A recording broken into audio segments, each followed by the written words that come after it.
definitions of people something. Hamish, right? Yes. Yeah.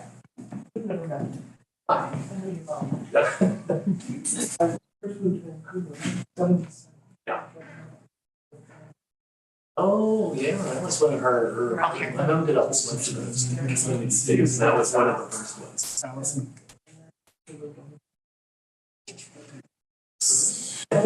Yeah, I remember going to court with Oh, what about your dad? well, yeah, actually, I'm more of my. Yeah, he was from Italy. Yeah. Yeah. Read out the item. Good for them. Read out You never think about that. Maybe it's my equivalent to that. Or do we just look to adopt them? Yeah, we adopt them as part of the agenda, Yeah. but I think just for, Well, that's because we have it in front of us here, but they don't. Right, so.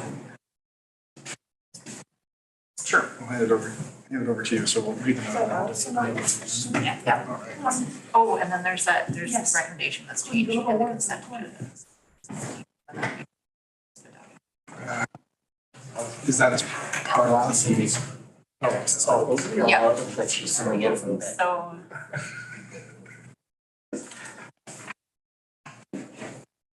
Yeah, it's just that, update? that one recommendation, yeah. It's not updated on the online agenda, but it's not. She started. Okay. All right. Just waiting for Councillor Morris to get back on the screen. Councillor Jurgensen, good to have you here again. He's on Zoom here.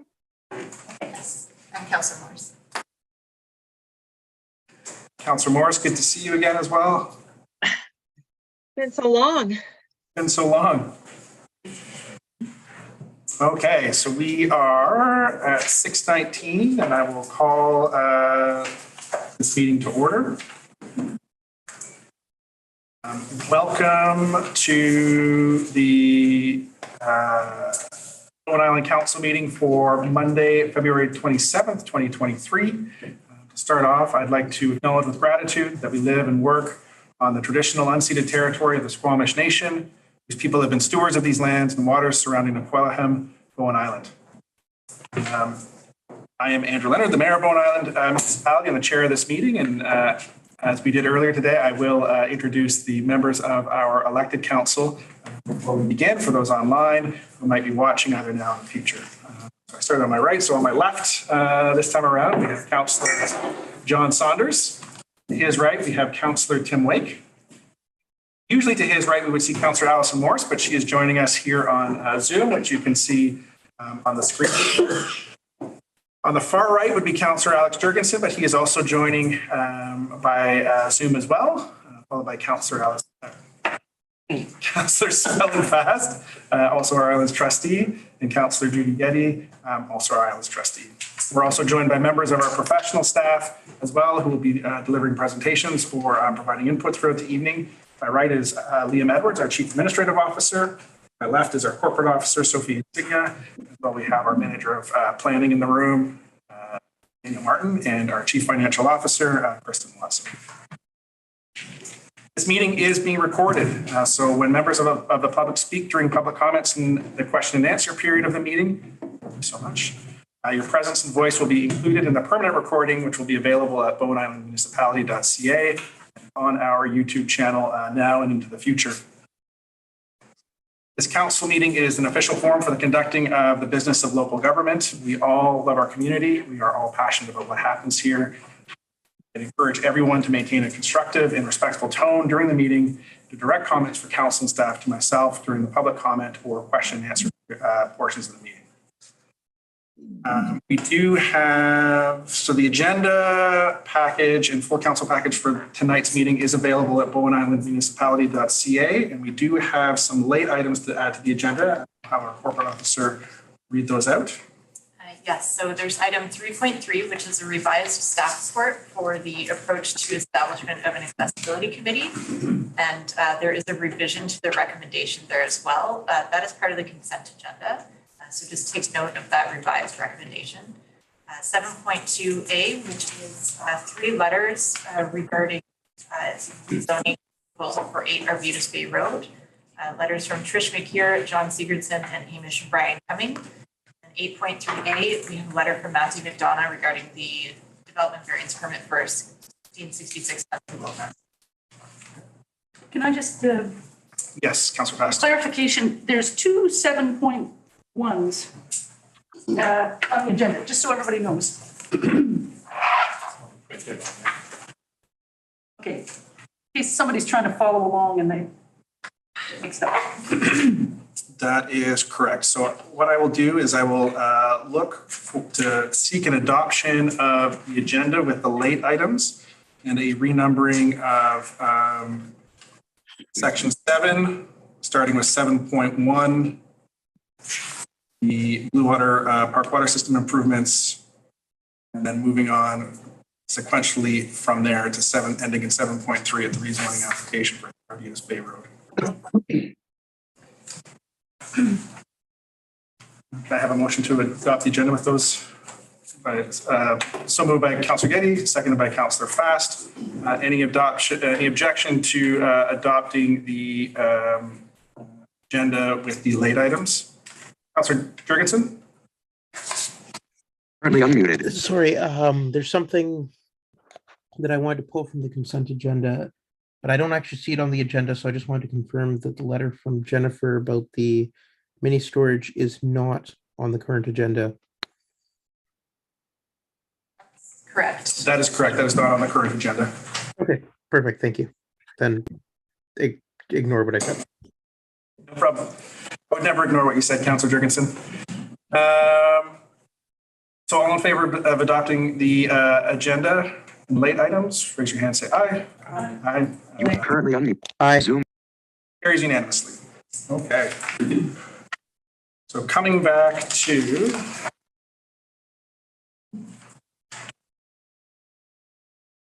item 2, public comments. Ms. Encina, how many public comments do we have this evening? Just one this evening, and that's Dennis Better on Zoom. Okay. Mr. Vetter, we can Zoom. Currently. Okay, you ready? Yes. Yeah, I just wanted, good evening, everybody. I just wanted to highlight one of the key suggestions I cited in my letter to you regarding the Blue Water Park water system improvements.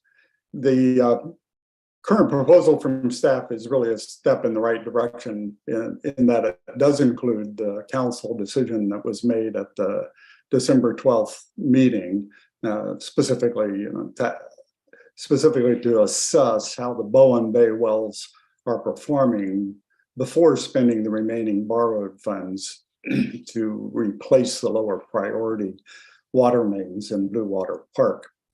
There is one important change I would suggest being made to that proposed bylaw.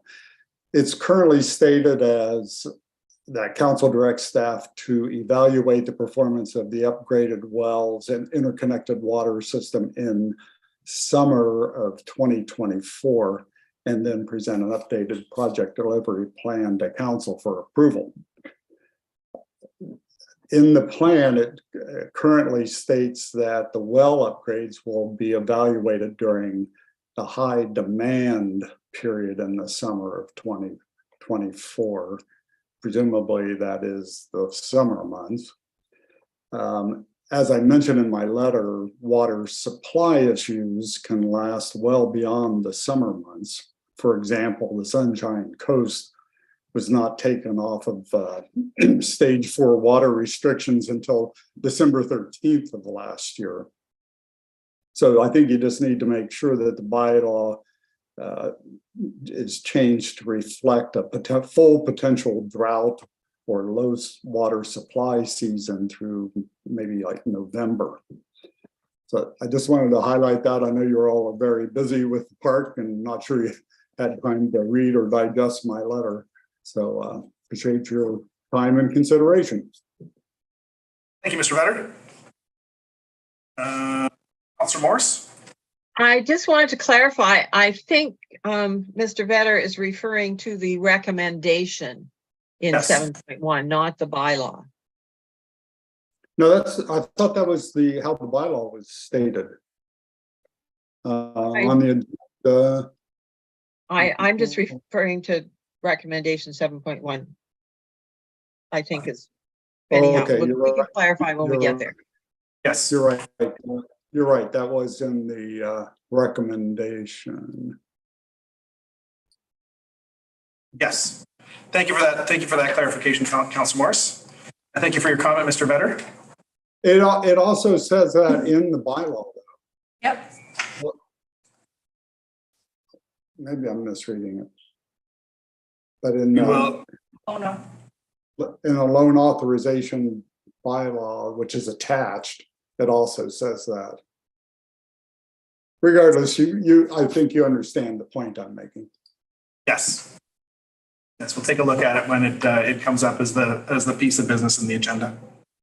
Thank you again. Thank you. Okay, that is it for public comments. Moving on to the consent agenda. So there's a number of items in the consent agenda. Are there any councillors who wish to pull items from the consent agenda before I seek a motion to adopt? Councillor Fast? Yeah, I'd like to pull 3.6. Please. 3.6. Councillor Morris? 12.13.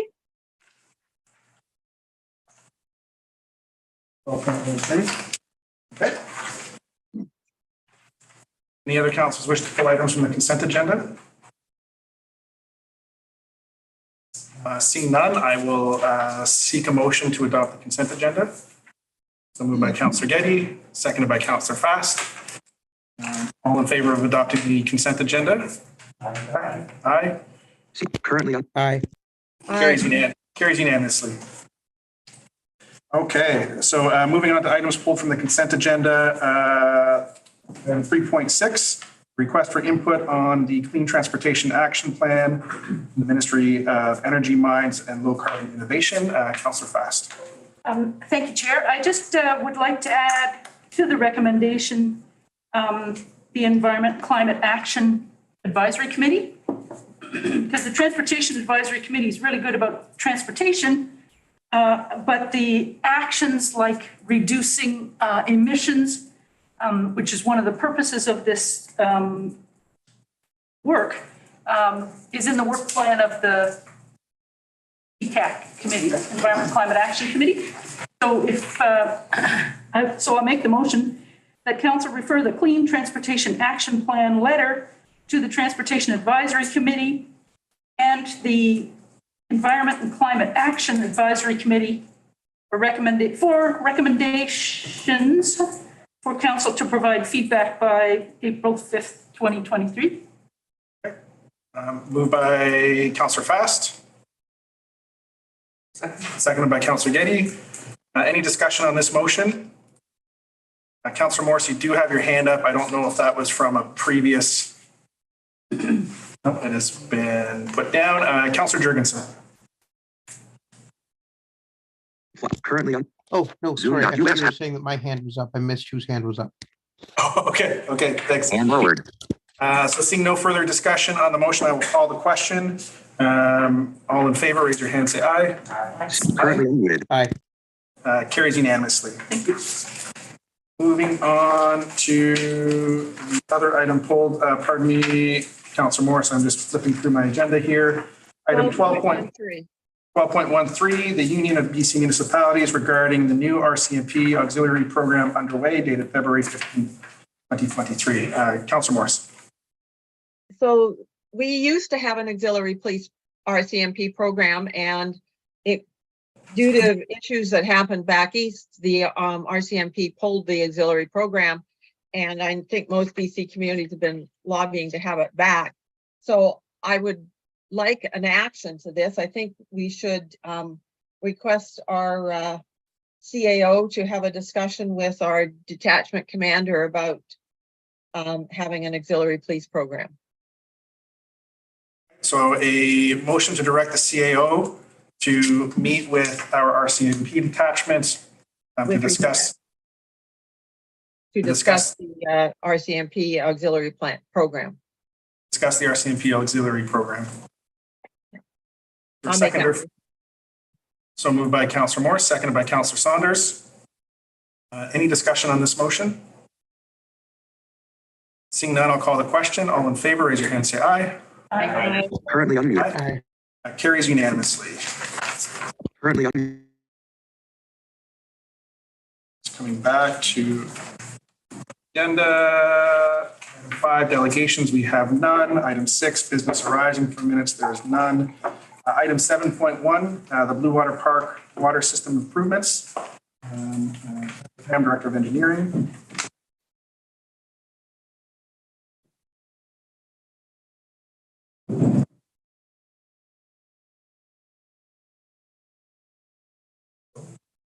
So, just a very short presentation. There's not a lot of the information that's in the staff report, so I thought it would be useful to focus on a timeline of where we go next. So looking back to December when first reading of the loan authorization bylaw was went through this council, followed by a public assent process, which was a petition against process that closed in early February.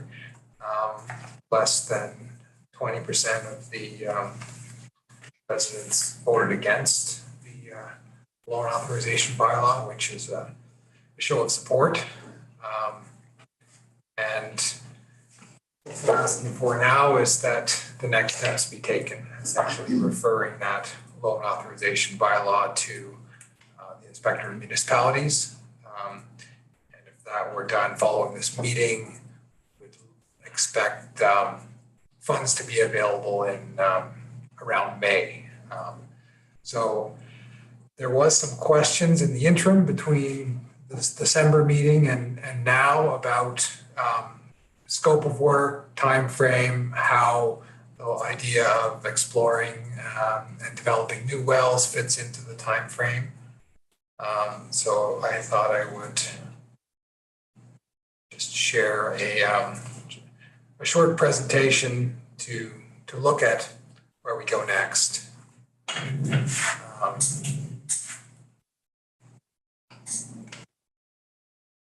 So if we look at the funds being secured in May, and then following that, we get into the design for the well upgrades, as well as the water mains and culverts. So as I explained in the staff report, there are 8 culverts that the new proposed water mains cross, and it makes sense to do those as integrated projects. That provides a time constraint on when construction can proceed. Many of the culverts would be very difficult to do outside of the dry weather period, and in some cases, the permitting requirements through the Water Sustainability Act, the province and DFO requires that work be done in a certain window. Often it's August and September. So if we were to proceed with the water mains and culverts as an integrated design, essentially for the whole scope for the phase 1 and phase 2 water mains, the well upgrades and system interconnection work has already been proceeding on that based on the Water Local Advisory Committee's authorization to use up to $50,000 from reserves to advance the process, to advance the design. So that is underway. In June to September, we would be getting into complete design and tender documents for those components of the work, followed by tendering and possibly procurement of some owner-supplied materials that may have longer lead times. That would be August to October of this year. And then we get into construction for the well upgrades, and about 70% of the phase 1 water mains. The portion that we wouldn't be able to do until the summer is the section along Spyglass Road where there are 4 major culverts that work would be proposed for July to September 2024. And then during we would likely have we could have the well upgrades and system interconnection complete by spring 2024 in order to bring online prior to the high demand period in summer 2024. So once that system is brought online, we would be evaluating the performance of wells, the upgraded wells and the interconnected system in terms of how it's operating. Is the King Edward Bay reservoir tank staying at a high level, 90 to 95% full? Are the wells not having to work exceptionally hard to keep it full at that level? And then the recharge period following the summer, are we seeing what we would expect to see for a healthy aquifer? So from May to November, say in 2024, we would be looking at that. If, as we expect,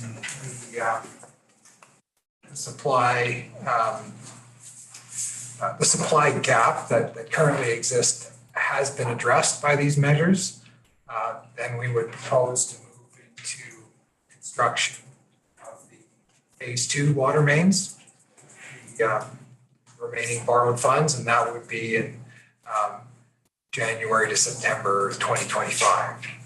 So essentially spread out over, and if we find something unexpected, there's a supply demand gap that persists,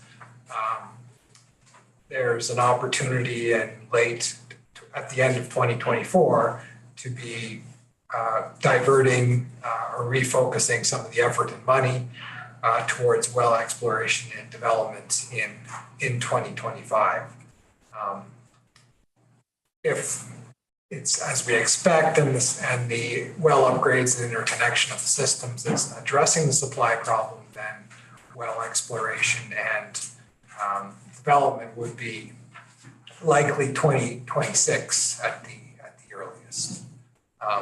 One aspect of the well exploration we do intend to proceed with is to look at more of a desktop study with the hydrogeologists and engineers looking at, if you were to explore for new wells, what would make sense in terms of the hydrogeology and then topography and access and how close sites are to existing infrastructure, treatment and storage. So that's one component that would proceed. We propose to proceed in 2023 through the water park budgeting process.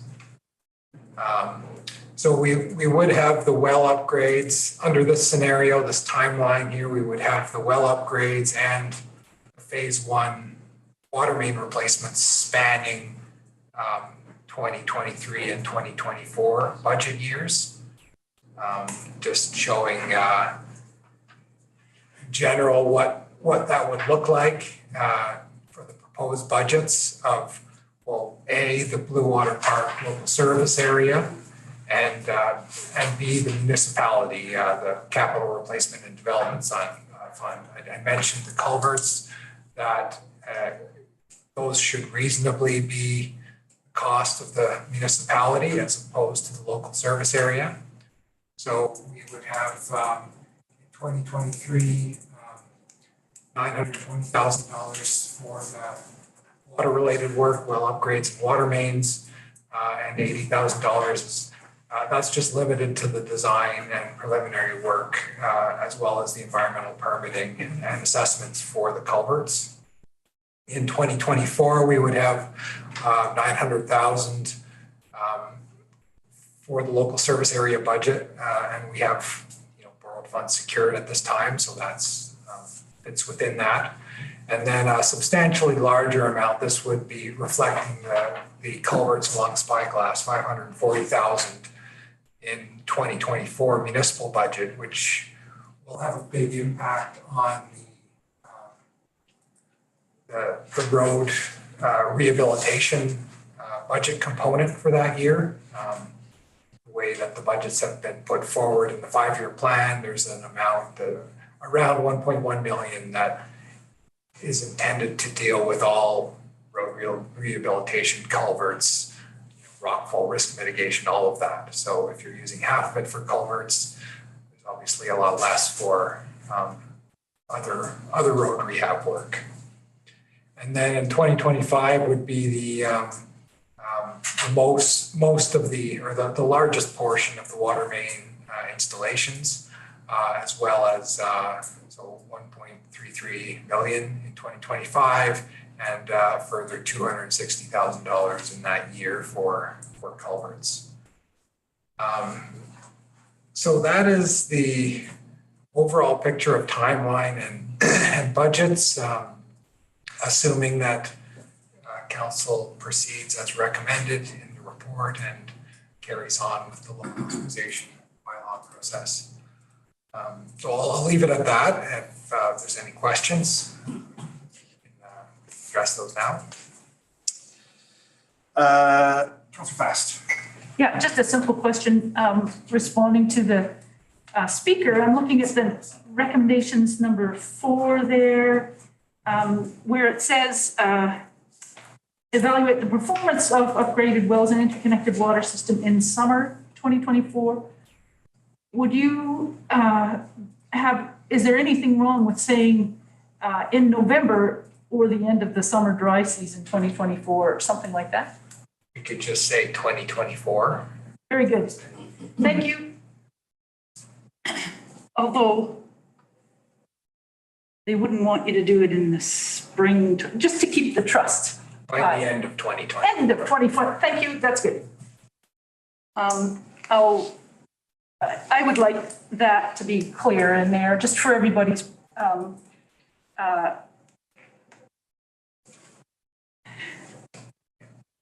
comfort, I guess. Yes. And so if that motion, when we get around to reading it, could read water system by the end of 2024. Councillor Getty and then Councillor Morse. That's a good question for the financial officer, but are the loans going to be taken out in sections so that it's not the whole thing at the highest rate?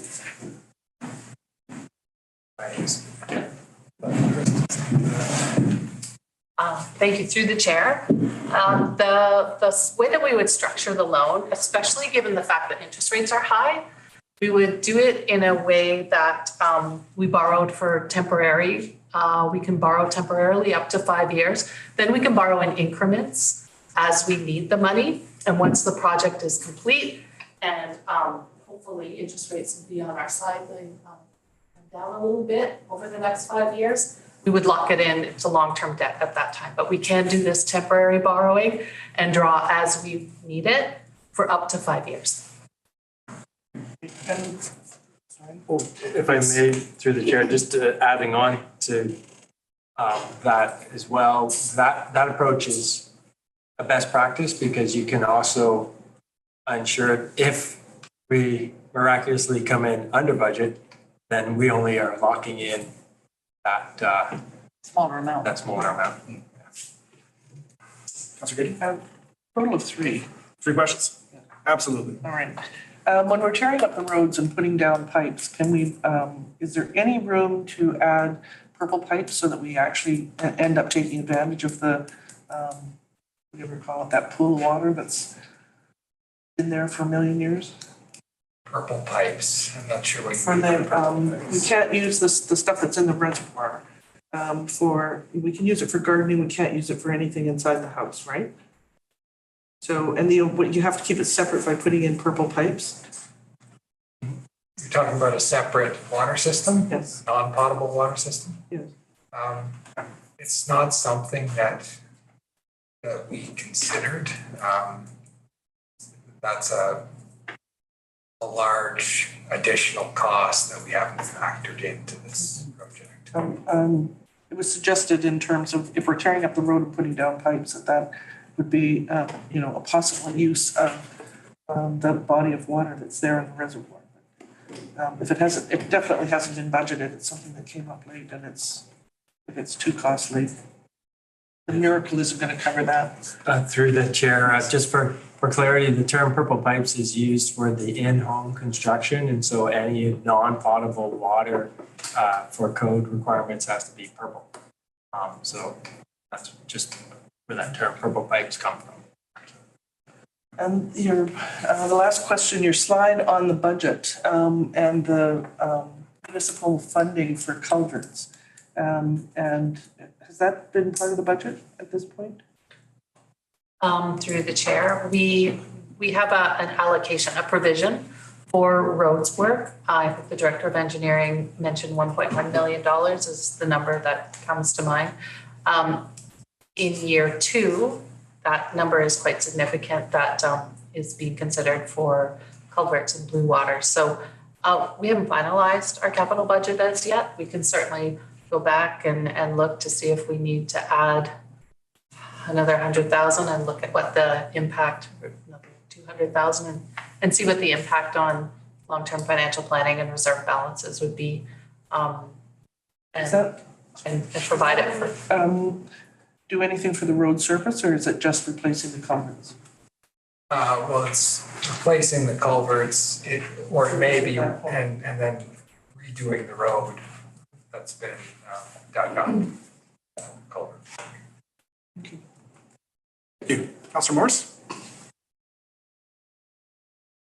Thanks. Going back to just recommended wording for the 4th paragraph in the resolution. Interconnected water system in 2024. I think that's a bit vague. I did hear the director of engineering saying it made a November period. And I think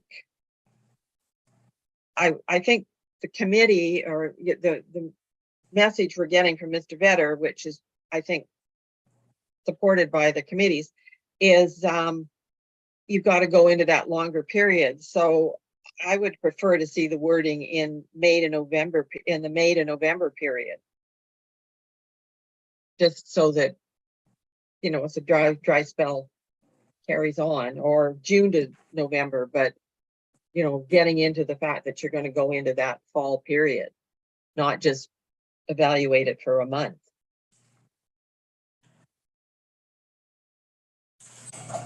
So I'm throwing that out and I'll let the director of engineering think about that one. The other question I guess I had was, you talk about poor condition. So what does poor condition for a culvert mean? I mean, these are obviously not concrete culverts.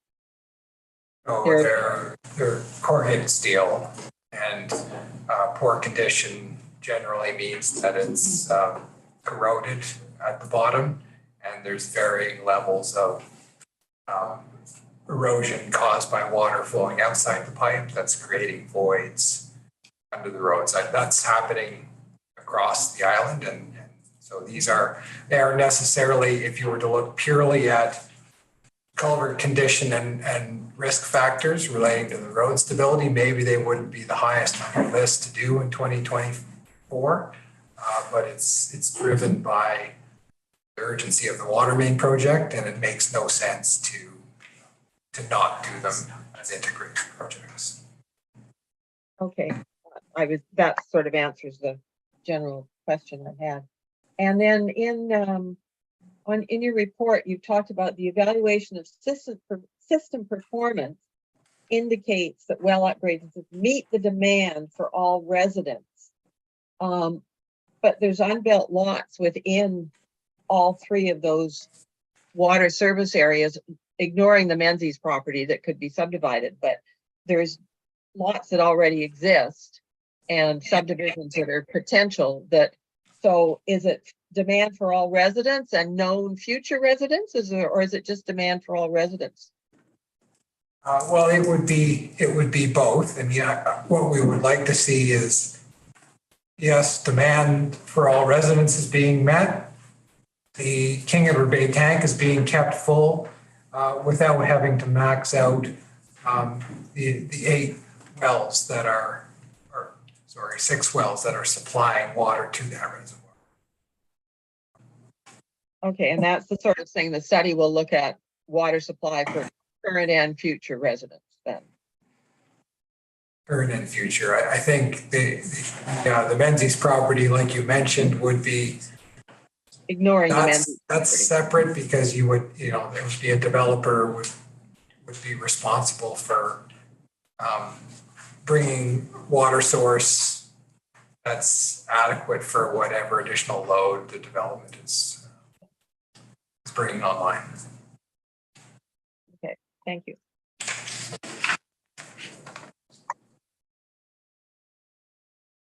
Any further questions from council before we look for a resolution? Councillor Wick? Did we resolve the issue of the wording? There's been nothing moved yet, so it could be moved Okay. in the wording. Can I make a suggestion? Absolutely.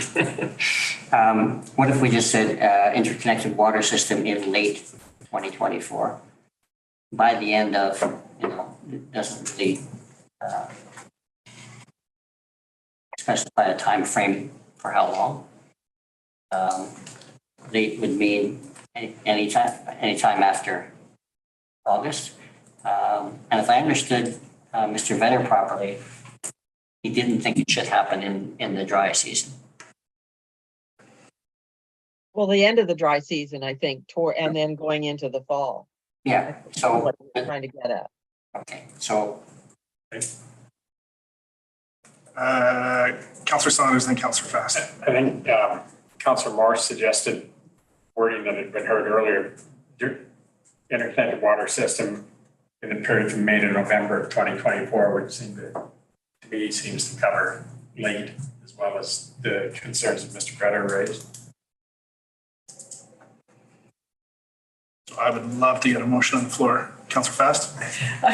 Just to go, not to belabor this point, but talking to Kate Stanford, who's one of the directors on the Sunshine Coast Regional District, they are finding that their dry season goes later many years. And so you don't know when the end is going to be. This time they didn't raise the restrictions at December 13th, I think it was. And so I'm totally fine with any of these. The point is to leave it up to our staff and all the people who I think who are going to be watching carefully, including us. I'd like to move. Councillor Saunders? I'd like to move the council receive the determination petition against results certified by the interim corporate officer. Council directs staff to refer the loan authorization bylaw number 595-2022 to the inspected municipalities for approval. The council approved the next steps for project delivery and all new well exploration is detailed in the staff report. Blue Water Park Water System Improvements attached to the February 27, 2023 regular council meeting agenda. Council directs staff to evaluate the performance of the upgraded wells and interconnected water system in the period ending in November of 2024, and then present an updated project delivery plan to council for approval. Council directs staff to provide updates to the community throughout the project on a quarterly basis. All right, so it's been moved. Seconded by Councillor Getty. Any debate on the motion? Seeing none, I will call the question. All in favor, raise your hand, say aye. Aye. Aye. Any opposed, raise your hand, say nay. Yep, currently unmuted. Aye. So the motion carries unanimously. Thank you, Mr. Graham. Ms. Watson. Moving on to item 7.2, bylaw notice enforcement, bylaw amendments. Daniel Martin, Manager of Planning and Development. I believe there may not, is there a presentation on this one or no presentation? So Daniel is here for information. Thank you, Mr. Mayor. I'm just going to give a brief synopsis just of the bylaw notice enforcement bylaw that's before you provides provisions for bylaw officers to issue notices for non-compliance with the municipal bylaws. So staff have drafted bylaw 599 to address 3 identified gaps. So one, in the building bylaw to follow requirements of the building official. The second, to increase the notice amounts for operating a business without a license. And third, to include provisions for non-compliance with the site alteration bylaw. So any questions for the planner on this item? Glad to see it. Is there a motion on this?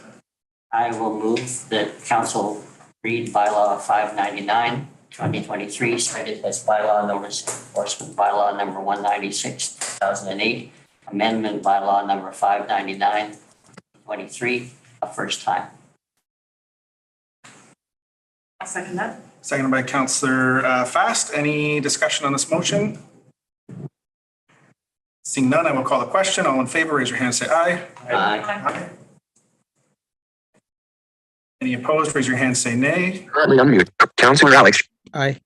Zoom hand up. Carries unanimously. Unmuted. Moving on to item 7.2, rezoning application for 8 Arbutus Bay Road. The results of initial referrals, Daniel Martin.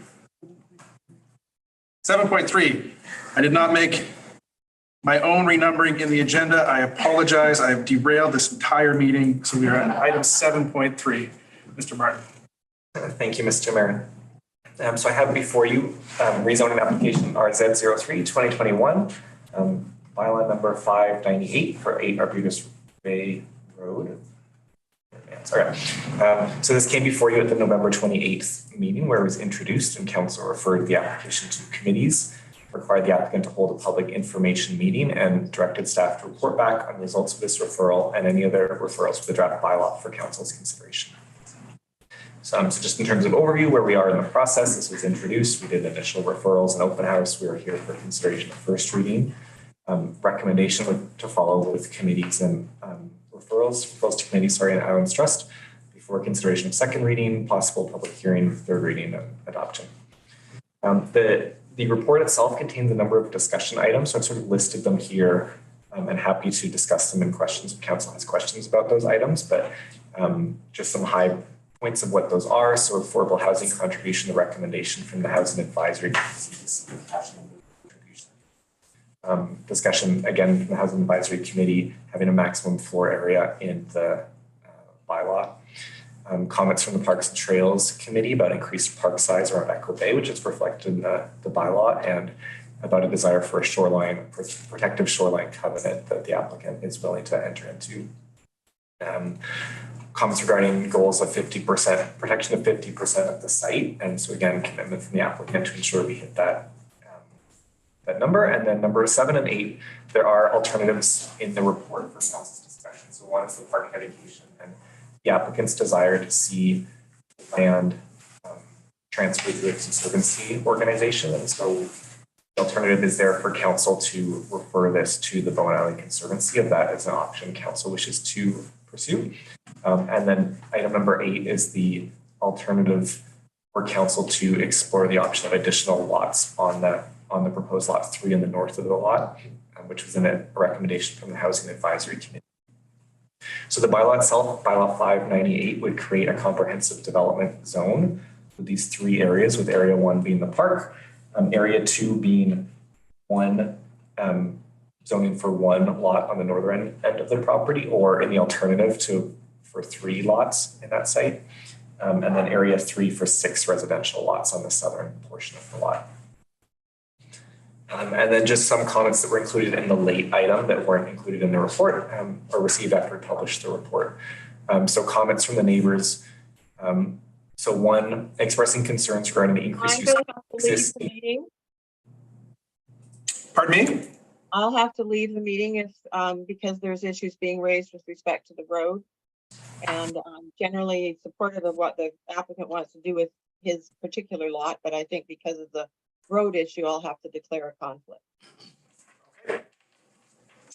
We will notify you with a quick email when the item is completed.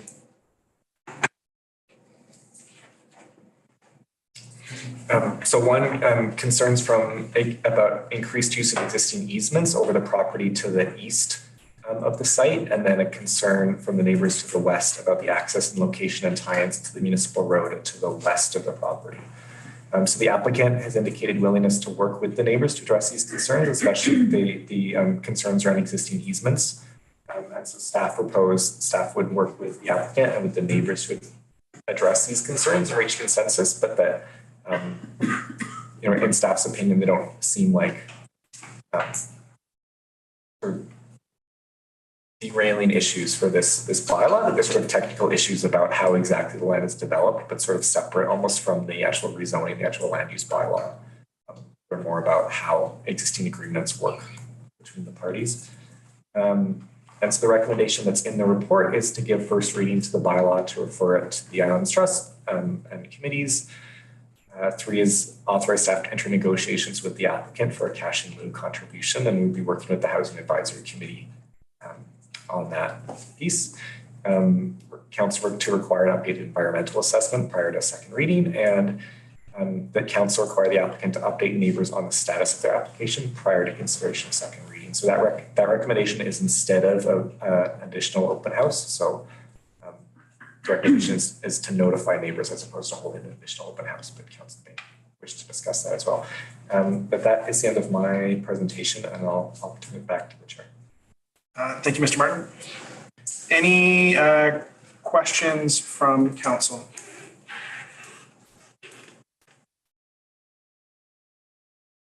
Councilor Fast? I just have a quick one. Can you remind me where the horse field area is on this map? Is it area? In the through the chair, in the bylaw map, it's in area 2. 2. Okay, thank you. Any additional questions?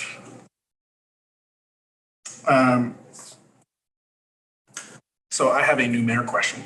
So being through some of this easement process the first time, because we did see some emails come in about it.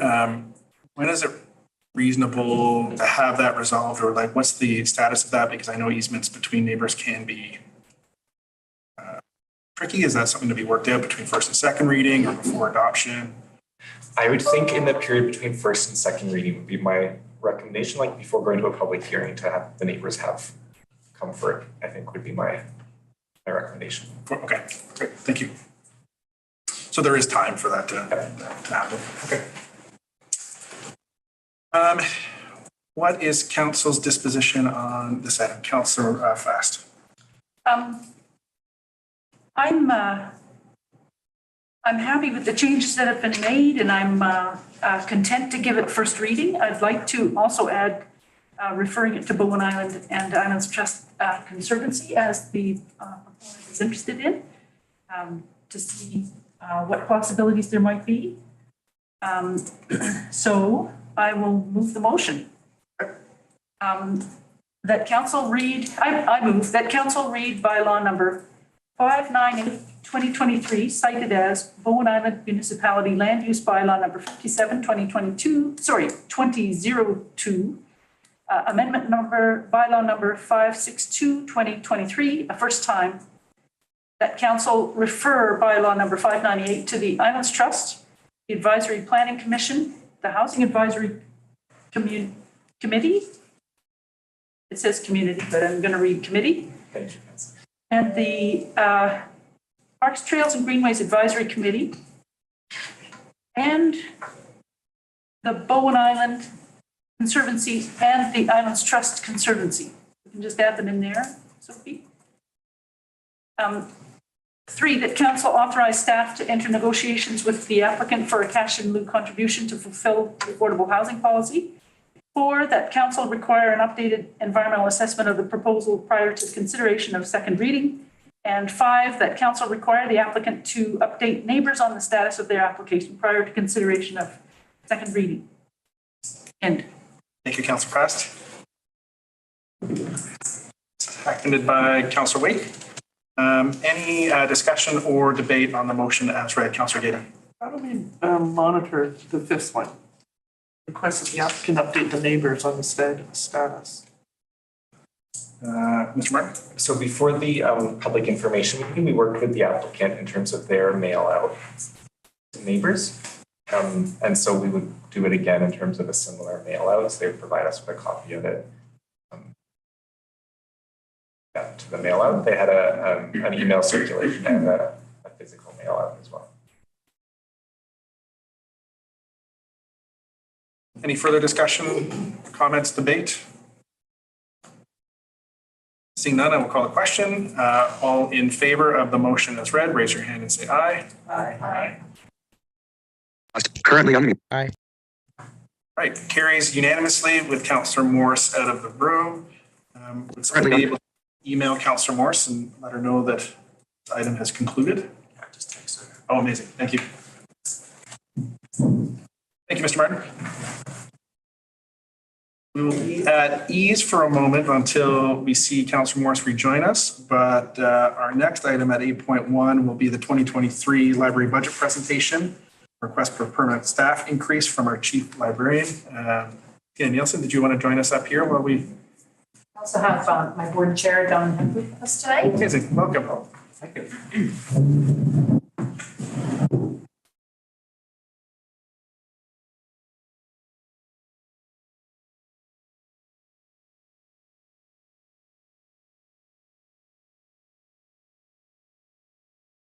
And seeing that Councillor Morse has returned, I will hand it over to you folks. Okay. Thanks. Okay, sorry. Yeah, Sophie's got the slides up there. All right. Well, thank you, Mayor Leonard, and thank you, councilors. My name is Don Heth, and although I'm retired, I feel like I have the best job I could ever wish for because I am chair of the board of directors for the Bowen Island Public Library. I get to work with wonderful directors and wonderful volunteers on a mission that excites all of us. Next to me, as mentioned, is Tina Nielsen, the chief librarian of the library. And Tina and I are here to present our 2023 budget for inclusion in the municipality's 2023 financial plan. I do indeed regard it as a privilege to work with the library board. When I originally visited Bowen Island 15 years ago, if I could have the next slide, I'll show you what I saw, and it was the beautiful site of that heritage building that houses our library. And it struck me at the time that quite literally our library is at the gateway to the community of Bowen Island. It's its front door. I later learned how the community had worked to preserve that building, and since I've moved here, I've watched how it developed and grown into the cultural corner that we now have today. To me, it's a source of pride to say that I live in a place where quite literally the community starts with its public library. I think that's pretty special if you think about it. So interesting way to define our community. The budget being presented tonight by us meets the needs for staffing to provide the service levels and high quality customer service that library is proud to offer to the Bowen community.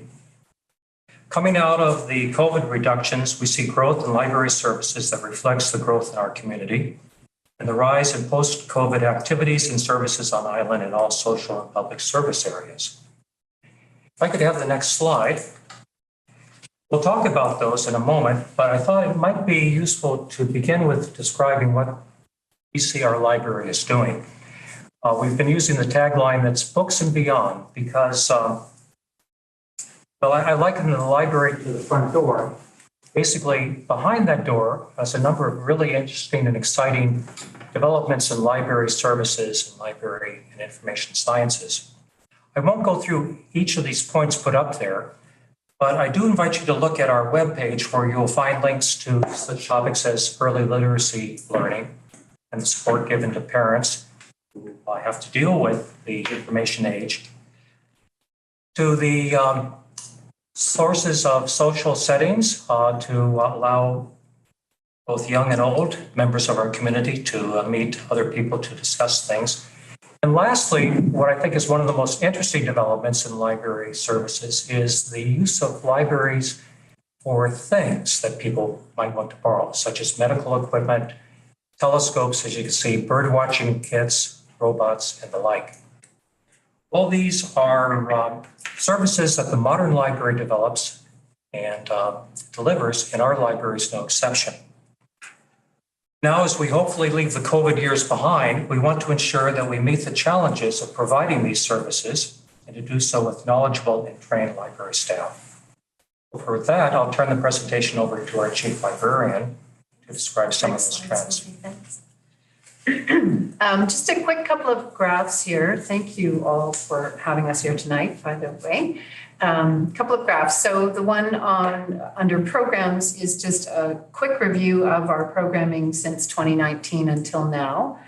Of course, through 2019, in 2020, through the pandemic, as you can all imagine, our programming became very low as we couldn't do anything in person. The library was physically closed for 3 months.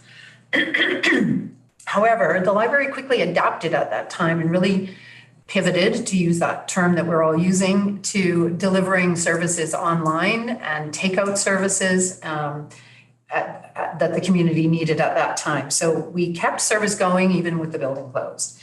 So as you can see, the growth, we dipped way down in 2020 with our programming, and it's come back up. Our children's programming almost back to the 2019 levels, and our adult programming above our 2019 levels. The second chart is our library of things that my board chair, Don, just mentioned. So the growth of the things that we lend that are beyond books, to use our tagline.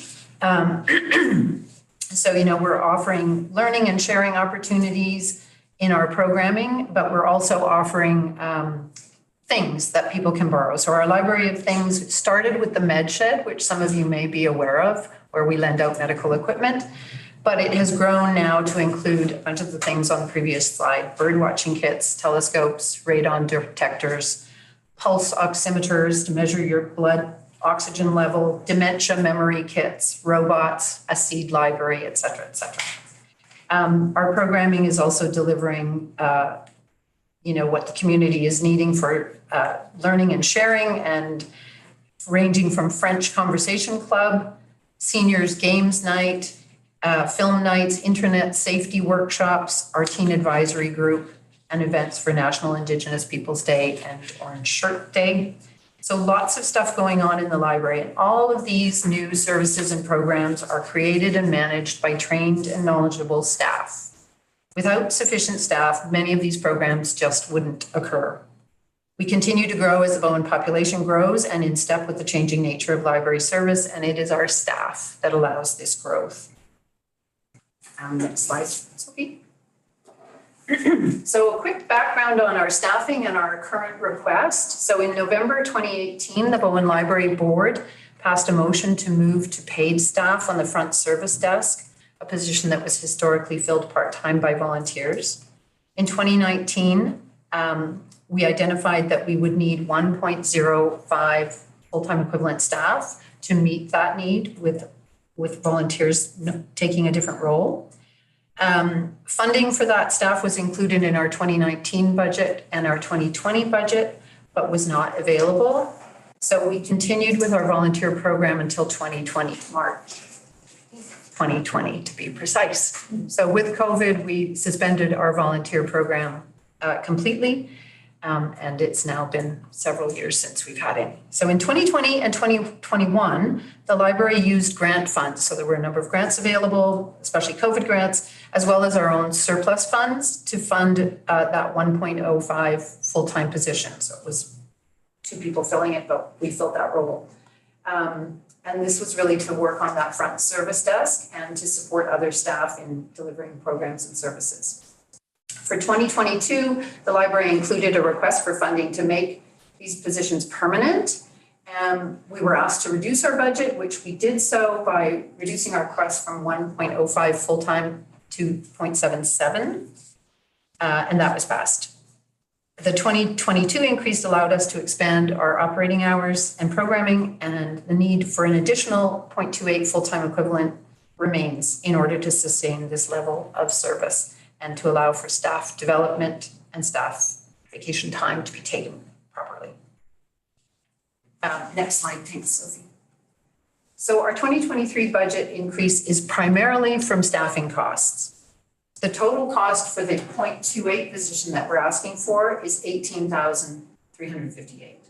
The remainder of the increase in our 2023 staffing budget is from actual staffing costs that include COLA, benefits, funds for sick and vacation replacement, statutory holidays. The library's 2022 budget was not sufficient to fully cover our staffing expenses, resulting in payroll variances of $44,207. Using reductions elsewhere in our budget and our library surplus funds, we were able to absorb the variance and present a balanced year-end financial report. The causes of these variances have been identified and are corrected in the 2023 budget figures. So our 2023 budget figures that you see include the corrections that we identified from 2022 under estimates, includes current COLA and current benefit costs, as well as that additional 0.28 position that we recognize we need. So we worked really closely with CFO Watson and with the Library Finance Committee to run through these numbers. And I think I can speak for Councilor CFO Watson to say that she and myself, as well as our Library Finance Committee, feel very confident that the numbers that we're giving you now for 2023 are indeed accurate. Next slide. So just a little bit about that front-facing customer service desk. It's an extremely important position in the library. It is our patrons' first point of contact, the triage point for every service that happens in the library. Having sufficient staff at the library is necessary not only for covering the customer service desk, but also to ensure that staff can take advantage of professional development opportunities, can take their full vacation entitlement, and that we have flexibility to deploy our staff to their areas of strength and expertise. We're very close to meeting the staffing need that was identified in 2019 in order to continue our current service levels. The addition of the 0.28 full-time equivalent staff in 2023 should meet our needs. Next slide. Okay, our closing slide then describes what we want to accomplish with our proposal. Our current funding request is to satisfy the staffing needs of the library identified in 2019. Although an increase of a quarter FTE may not sound like very much, it will help us accomplish a lot. And this slide describes some of the points that we could do. All of them are important. They help us accomplish our strategic plan. But among the points that we've listed here, I would single out as especially important our desire to keep our extended hours, which satisfies both parents on busy schedules as well as kids. I would single out our continued expanded technology assistance, which I think is of importance to all users of the library. And finally, the necessity to develop and support the expertise of our staff. Population growth on Bowen is significant, and our services will need to meet the demands of a growing clientele, so that our public library continues to be the place where our community starts. So thank you very much for hearing us, and we appreciate your work and time very, very much. Thank you. Thank you for joining us this evening. Any questions from council for the Chief Librarian and Board Chair? Councillor Morse, is your hand up or still up? I took it down and put it back up. Okay. I'm not quite sure how it got up there in the first place. Oh, I know. Anyhow, just a question. So if I'm understanding the presentation correctly, there is no longer a volunteer program for the actual operation of the library. The only involvement of volunteers is through the Friends of the Library and the book sale? Correct. We have a couple of other volunteers who do some book processing jobs and help with some programming.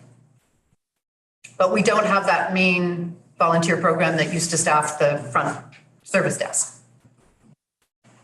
So how many volunteers do you have working in the library now?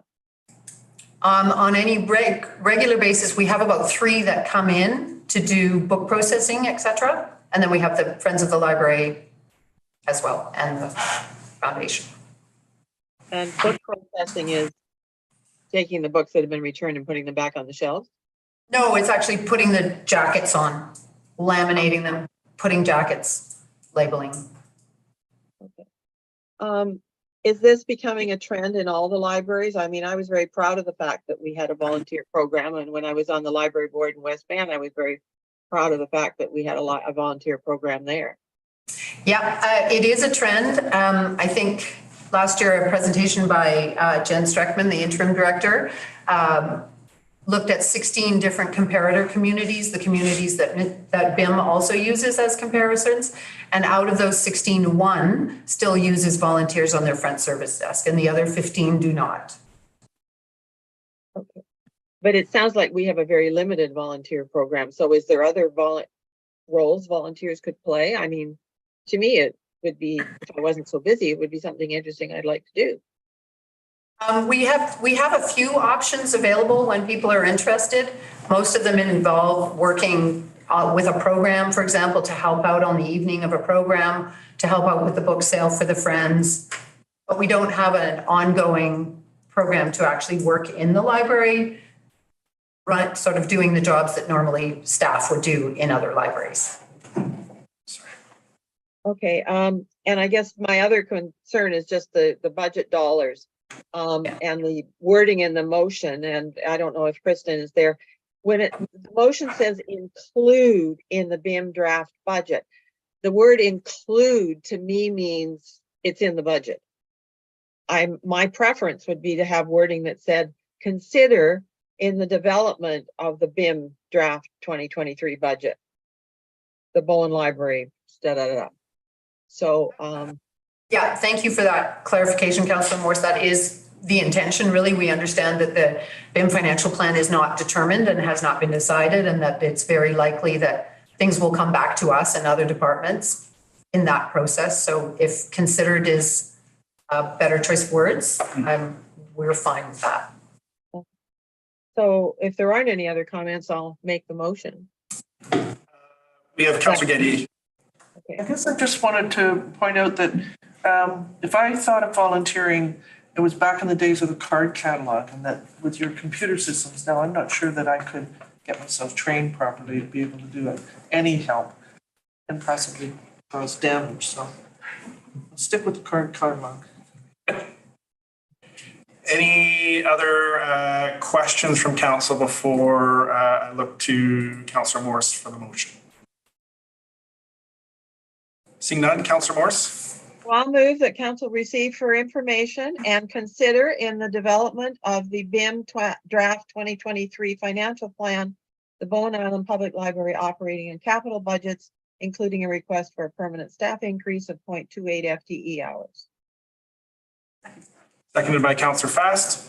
Any discussion on the motion? Seeing none, I will call the question. All in favor, raise your hand, say aye. Aye. Carries unanimously. Thank you so much, Board Chair and Chief Librarian. Always a pleasure to have you. Thank you.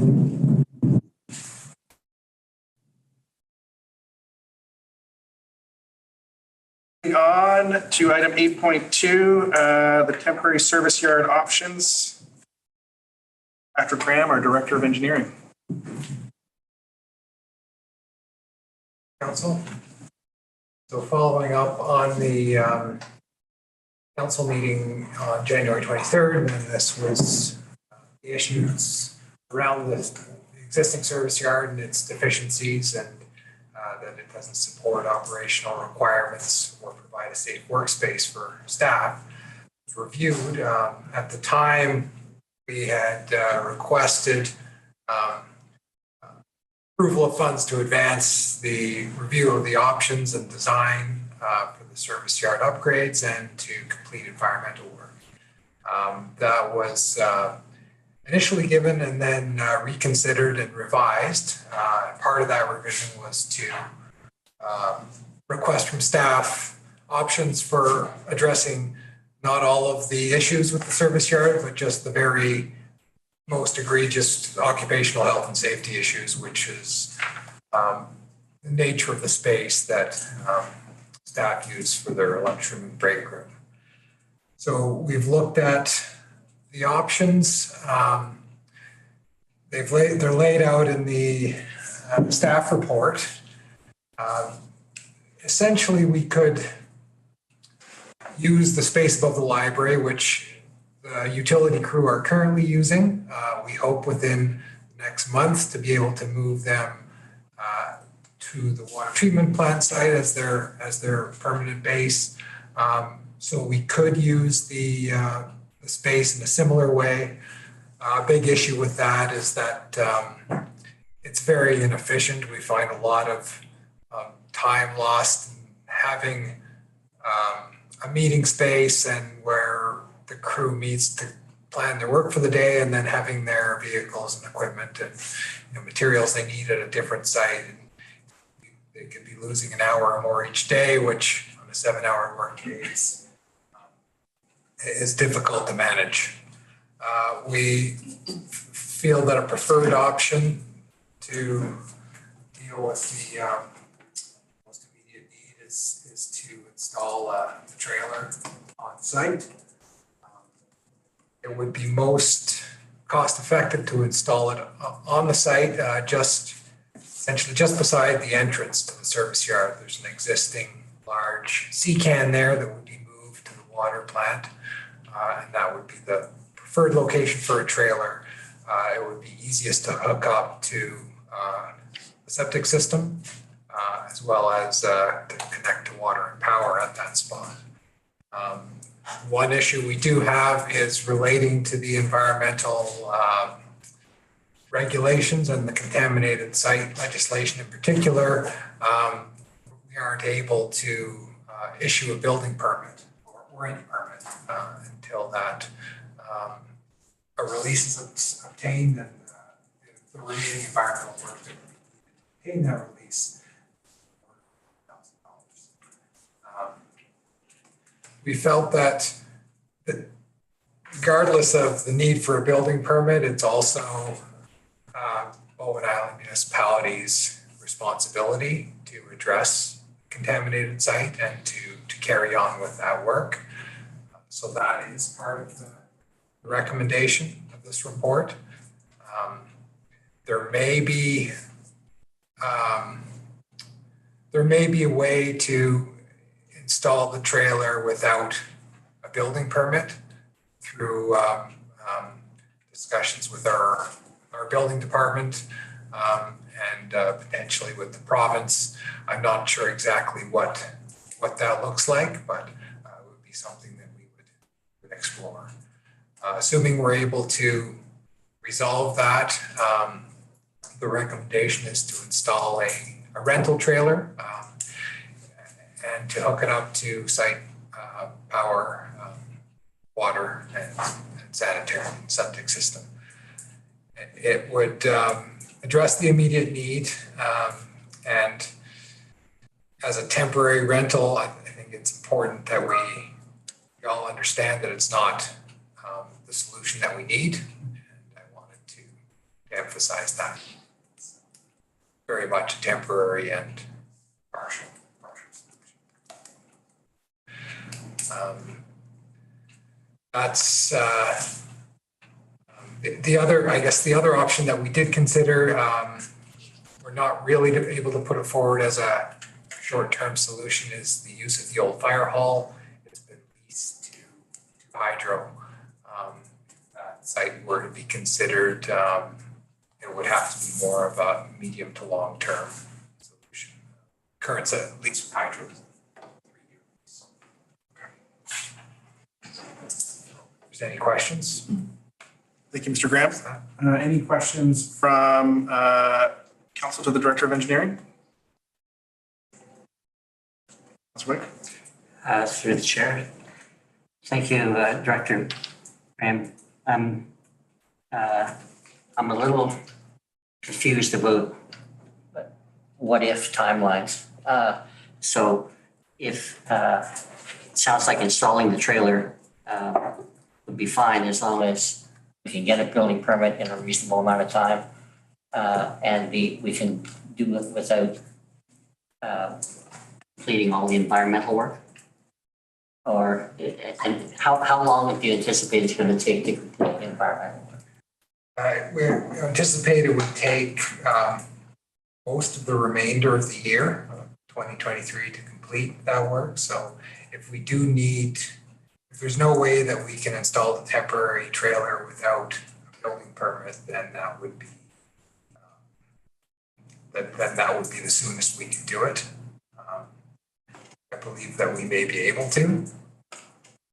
It's not a permanent structure.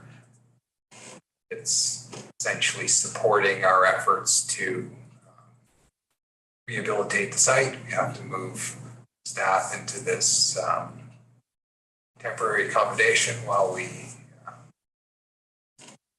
remove all the materials and equipment from this other space. I'm not sure exactly what the answer is to that. So if it is gonna take, looks like it is gonna take a long time, would you consider a temporary solution being the water treatment plant location? Well, the water treatment plant is already a temporary solution, due to the constrained site and lack of space. We've already installed a similar trailer over at that site. And the only reason that we're not based there at this time, the utility crew that is that we don't have water there yet. Something we hope to have resolved soon. It isn't our preference to have a divided workforce like this. We already have issues with, the division between head office and our outdoor workers, and the groups support each other regularly. So it is, the service yard solution, upgraded service yard plans that we presented at the January meeting would be, would enable essentially the crew to come together again. For now, it would be essentially a trailer at the water plant, a trailer at the existing service yard site. The temporary measures. Councillor Getty and then Councillor Morse. So the option one that's in your report here, that's, you're saying that the upper floor of the library is used as a lunchroom, meeting room by the utility crew, but there is space there for the whole of the works crew, is that correct? And there's half a dozen rooms and a shower. No, it's not that big of a space. I mean, it's marginally big enough for the half crew that's using it now. The issue is that it's not where all their equipment and vehicles and materials are. They're shuttling back and forth, which is very inefficient. By the time they get. So there's half of the crew that's using that space, and you're saying there isn't room for the rest of the crew?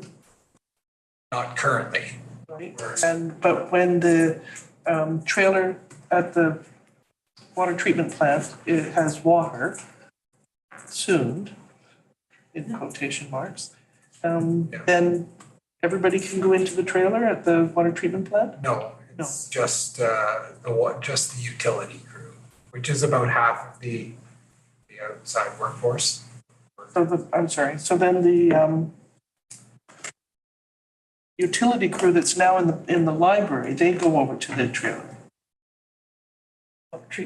They would go to the water treatment plant. Yeah. Okay. And the space that they're in now, and it's very small, but that's the equivalent of a trailer, is it not? Plus the garage, plus the storage, plus all of the big equipment, but the actual space for toilet and kitchen and desks and tables and things, that's a trailer basically. Yeah, the trailer is slightly larger than that space.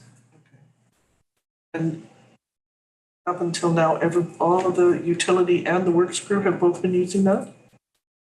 Well, they were using it alternating. There's not enough room in that space for 10 people.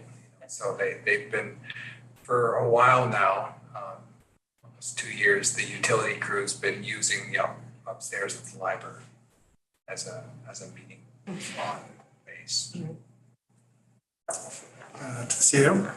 Yeah, thank you, Mayor. I just wanted to add to that point. The current yard working space is dramatically undersized. So there's 10 outdoor staff, outdoor crew that would be utilizing that space, and it's incredibly cramped. It's not adequately sized. So for the last 2 years, the utilities crew have been using the upper portion of the library. Of the remaining crew have remained at the yard. So I just wanted to make sure that was clear.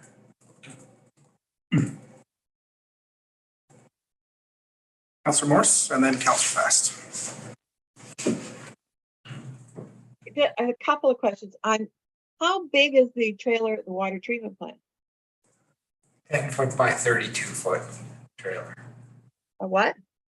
10-foot by 32-foot? Okay, 10 by 32. So that's roughly the size of what you're talking about renting. Right. Okay. I guess, why do you need a foundation if it's temporary? Well, you need something to install it on. Yeah, so I'm thinking there was a trailer down at below the golf course as a demonstration trailer for BIP for selling their properties. And it was sort of on a, I don't know whether there's stilts or there was, just some sort of something that was laid on the ground that they then put the trailer down on top of. There was no concrete foundation or anything built. Right. And that's something we could explore when we installed the trailer at the water plant. It was initially installed on the blocks, so just on the gravel pad on the blocks. That the building inspector, that wasn't acceptable to our building inspector. It had to be. It's not a big foundation, but it's concrete blocks with beams to support the structure. That was a requirement.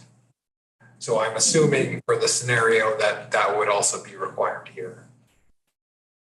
All right, and then there is a concrete pad underneath the shed that's on the little lot that's where they're parking the cars now. But the issue with that is connection to septic. So rather than, I guess, using holding tanks, pumping them out, throwing that out as an idea. And you're still wanting to build a permanent wood stick frame building rather than getting a trailer as a permanent building. If I'm reading the report correctly. Okay. I think there's a couple of questions in there. Yeah, there was the last question was a stick frame building, and that was the scenario in the 50% design and Class C cost estimates. As I mentioned at the January meeting, the intention would be to look at alternative construction and delivery methods, whether that's steel frame or some sort of prefabricated modular structure construction method. So no, it's not necessarily going to be a stick frame construction. I'm not sure if I. So, and then I guess the other question is the outdoor crew is out and about all around the island.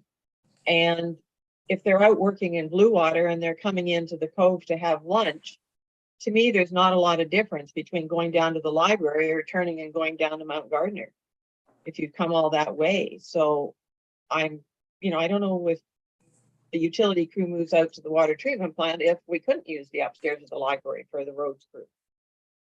Well, you could. I guess what they found, experience with the utility crew has been part of the meeting room and meeting spaces. You meet up in the morning to make your plans for the day.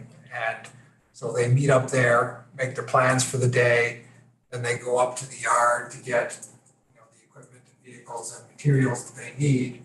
And they're out, then they're going out to do their work at 8:30, 8:45, when it should be an hour earlier that they're doing that. And so it's, you're losing an hour of your 7-hour workday. And then if you're shuttling back, it may, depending on how the lunch situation works out, it maybe doesn't make as big of a difference in midday.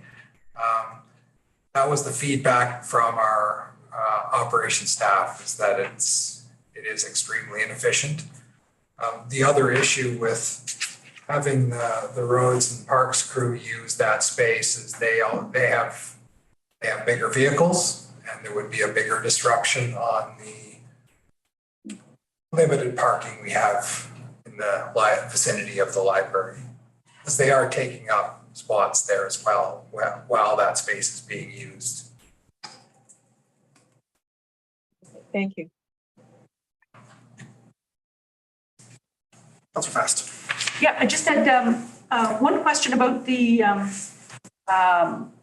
alternate site for a trailer exists adjacent to the service yard property, where there's that sort of structure and the people park their cars underneath. I think it was the old recycling depot, if I remember correctly. And I wondered about, it looks, I can see you've written here that it would be an extra 60,000 to hook up, to pump the wastewater to a septic field and that kind of thing.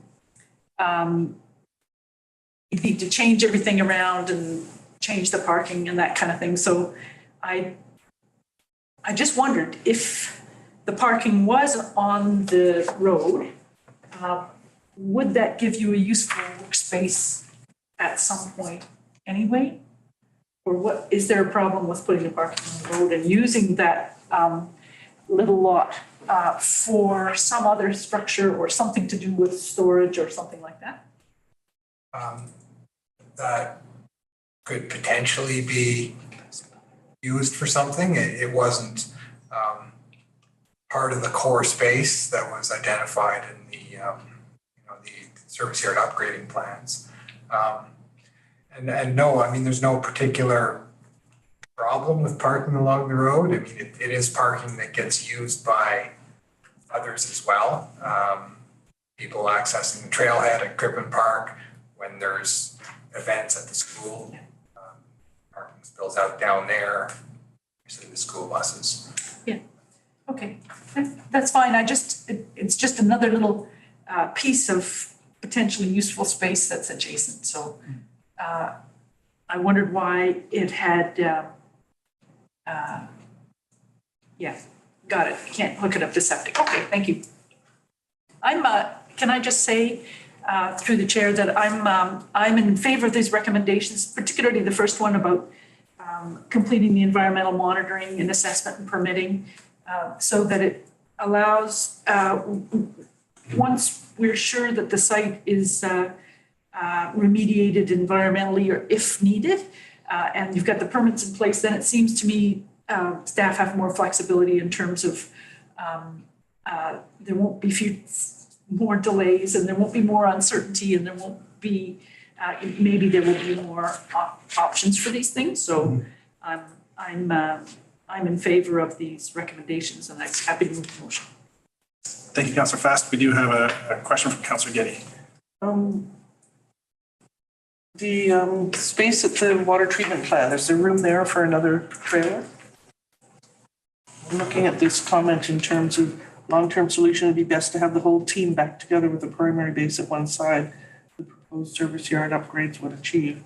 If we've got two trailers up at the water treatment plant, assuming that we've got a works yard that needs to be torn up and transported and the salt thing moved around and who knows where it's all going to be configured, to have a trailer in the middle of that is temporary. And I don't know if it's going to be in the way. I don't know if there's space for it. What everything that is going to have to go on in that space. Can we put them both at the water treatment plant? There's one there now. Get the other one, put it in there, and have that as the meeting place. To the chair, there may be space to put a trailer there. Part of the issue is that that site was constructed as a water treatment plant. It's not set up as a service yard, so there's no garage space for working on vehicles and equipment. There's no material storage. I'm suggesting that it be the from the workspace. So I mean, if you had, the most efficient thing is to have all of that, your yard space, your material storage, your garage and your break room, lunchroom and facilities all in one space. So if you put the trailer on the water plant site, it would enable everyone to have lunch at the same site or at the same time, or to have larger meetings. You're not really accomplishing much or anything in terms of efficiency of the roads and parks crew, because their equipment and vehicles, materials would be at the main yard. And Councilor Morse, do you have your hand up again, or is that still up? Oh, thank you. Seeing no further questions, is there a, Councilor Morse? May I make the motion? Yes. I'd like to move that council approve the expenditure of up to $100,000 to complete the environmental monitoring, assessment and permitting for the Public Works service yard site, and that council approve the expenditure of up to $60,000 to install a temporary rental trailer on the service yard site in advance of the 2023 budget. Seconded by Councilor Geddy. No, sorry. Oh, Amended? it needs to be seconded first. Second. Then I want to amend it. Okay, seconded by Councilor Geddy, and now up for an amendment.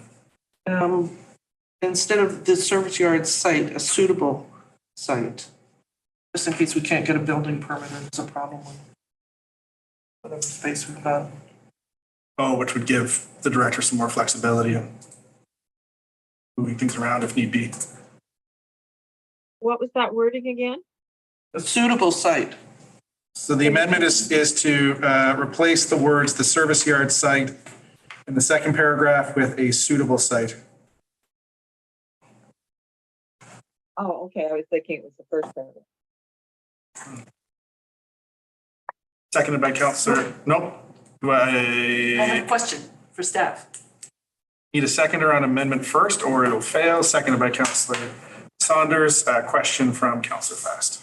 Oh, I'm just wondering if this amendment leaves it too open so that staff go ahead and do the work and then council goes later, no, that wasn't suitable. I mean, it just isn't as clear to me as saying the actual location, so we're all know that we're all agreed.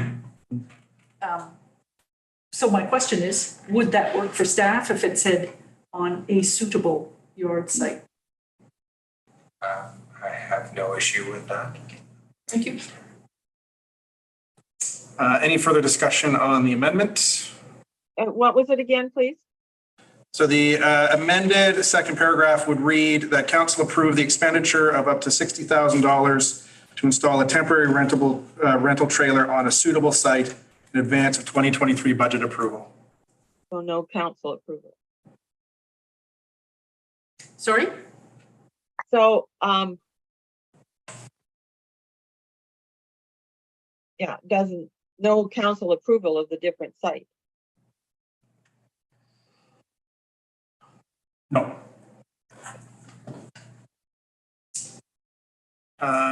Seeing no further discussion, I'll call the question on the amendment. All in favor, raise your hand, say aye. Aye. Aye. All opposed, raise your hand, say nay. Nay. No, currently unmuted. Search. Aye. You are currently on a text feed. Okay, motion carries. Councillor Morse opposed, and I believe that was an aye from Councillor Gerges. Okay, fantastic. So we are back to the main recommendation of both clauses there. Any discussion on the main motion? Yes. Councillor Morse? We haven't heard from the Director of Finance, and we're not supposed to approve items that haven't been included in a budget.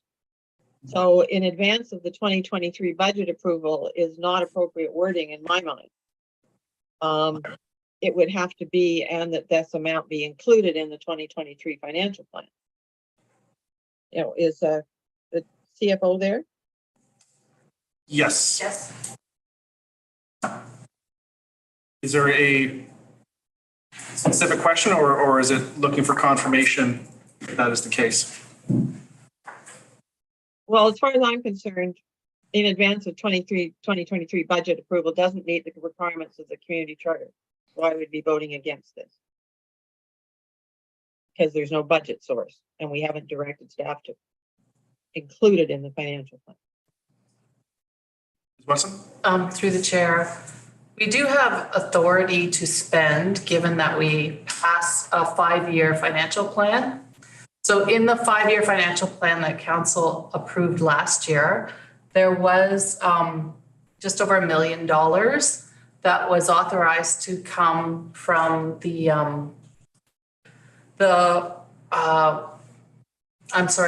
one of the reserve funds, the Roads Capital and Infrastructure Fund and the Capital Renewal and Replacement Fund.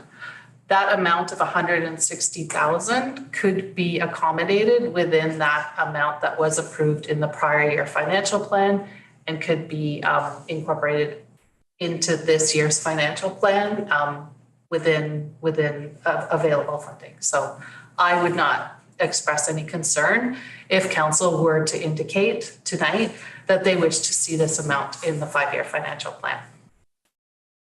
Thank you, Ms. Watson. Any other further discussion or debate on the motion? Me again. Yes, Councillor Morse. I don't believe the capital replacement and renewal fund is something that would cover either of these items, and nor the roads capital fund cover either of these items. So on that basis, I'm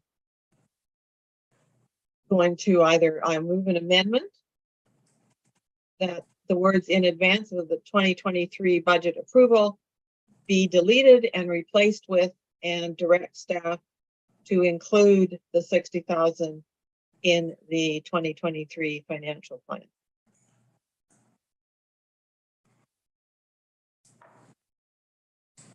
And just to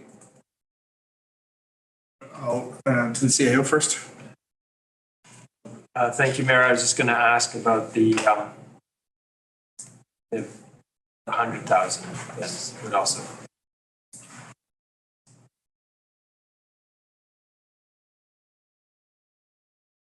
So, yeah. Okay, so there's so let's deal with the amendment first. So the amendment is to strike "in advance of the 2023 budget approval" and replace it with "to the corporate officer." And direct staff to include $60,000 in the 2023 financial plan. Okay, I will look for a seconder for that motion, that amendment. Seeing no second, the amendment fails. So we are back to the main motion. Any further discussion or debate on the main motion? I guess I was under the impression that the 100,000 had already been budgeted for in last year's budget.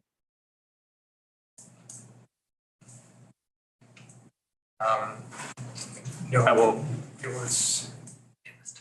it was budgeted in 2021 and then deferred at the beginning of, it wasn't included in the 2022 budget. So it wasn't in the carry forward projects. No. Okay. And I suppose I'll follow that up just for new council members. Are there implications of that, maybe to Ms. Watson, are there implications of that not being in the carry forward budget, or is it still an expense that can be approved at the council table? Through the chair, there is no statutory reserve called carry forward infrastructure projects. Any type of carry forward fund is really just an allocation of accumulated surplus.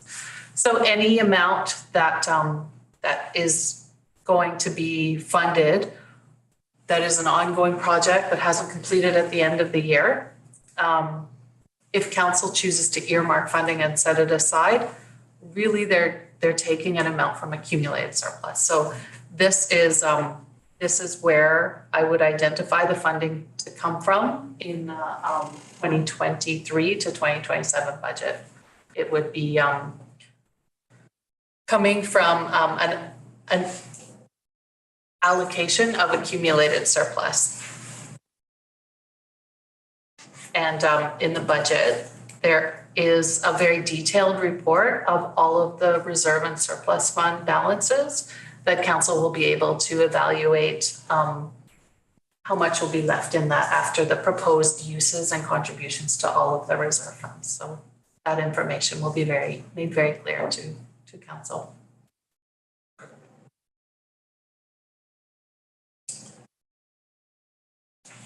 Any further questions, follow-up debate?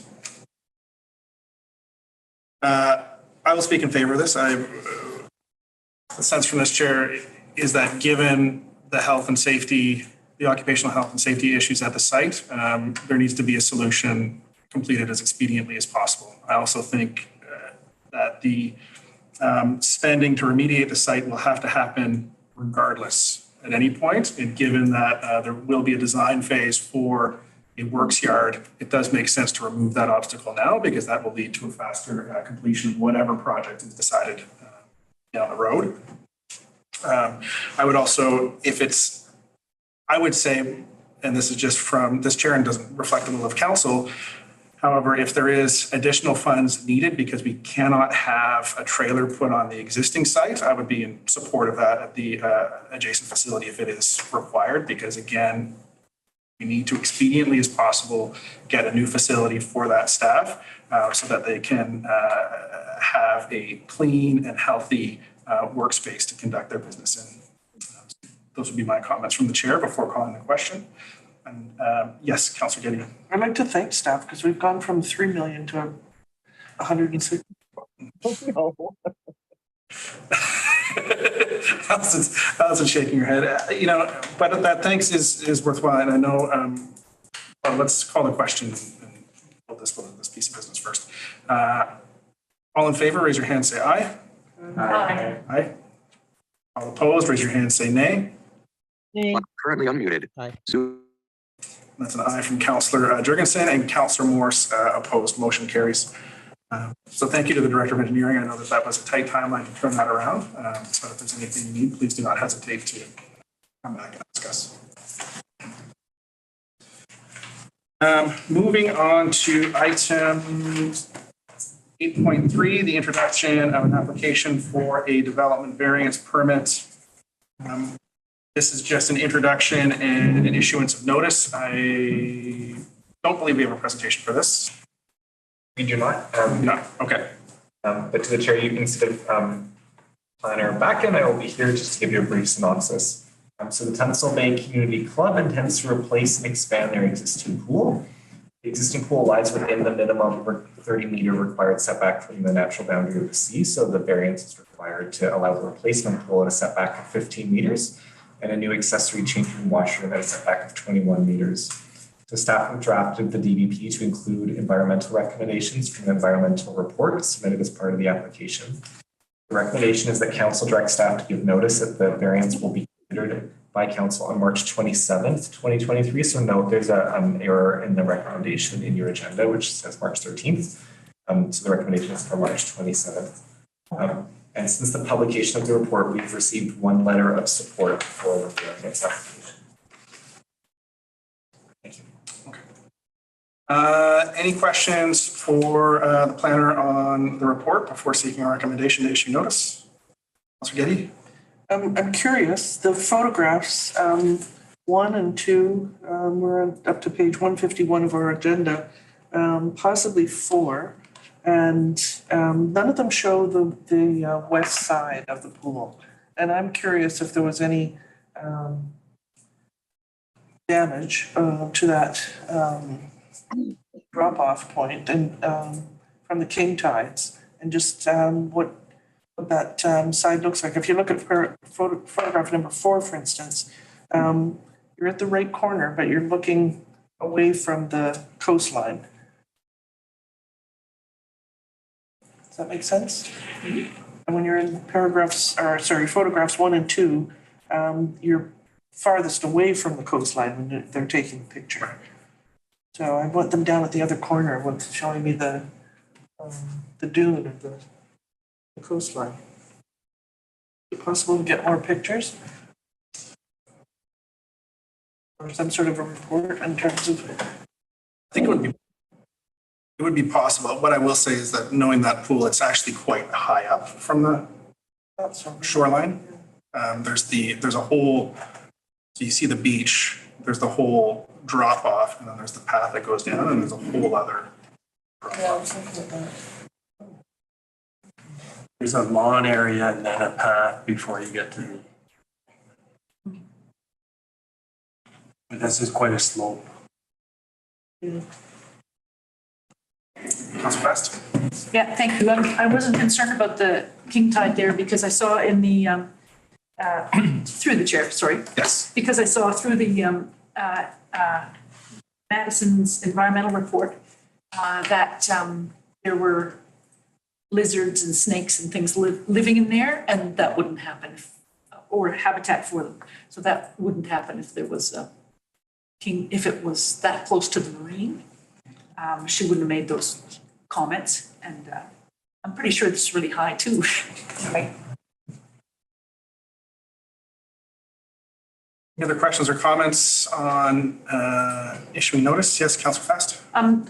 Just a comment, not a question, is that I'm in support of this. I think the Tunstall Bay Clubhouse is not exclusive. It does help the community, and I don't see any reason to stop them from replacing their pool and upgrading their, maintaining their facility, basically. And I know sometimes in the past, they've allowed the pool to be used for swimming lessons and things that are important for the community.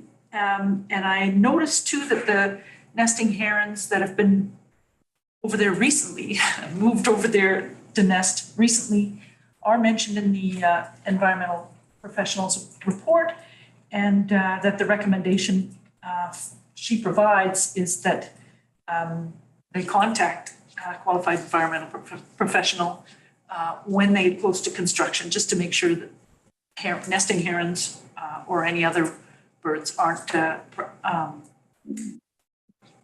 harmed. And so I think that I'm satisfied with that. I think it's a good idea, and I'd be prepared to move the motion.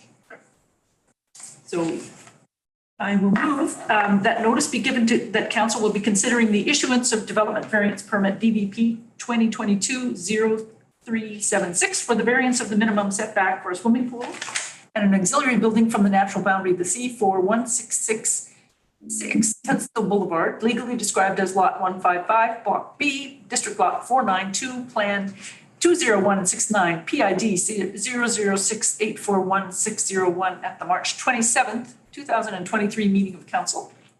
And that council authorized staff to give notice for consideration of issuance of development variance permit DVP 2022-0376 in accordance with section 499 of the Local Government Act to all properties within 100 meters of the legal boundary of 1666 Tunstall Boulevard, legally described as Lot 155, Block B, District Lot 492, Plan 20169, PID 006841601. Seconded by Councilor Wake. Any discussion on the main motion? I noticed that in my agenda, so Councilor Fast, you mentioned March 27th, 2023. Is that? I heard that at the beginning as the typo from the manager of the planning department. Correct. Right, okay, great. Just wanted to confirm that. Any discussion on the motion to issue notice? Seeing none, I will call the question. All in favor, raise your hand, say aye. Aye. Aye. Currently unmuted. That carries unanimously. Council, moving on to item 8.4, the Metro Vancouver application for rezoning and OCP amendment, Cape Roger Curtis. Daniel Martin listed here. You're just looking at the resolution that was forwarded to us earlier, correct? Okay. Sorry, forwarded to us with? From the council, from the committee of the whole earlier today. Are we able to put that on screen or?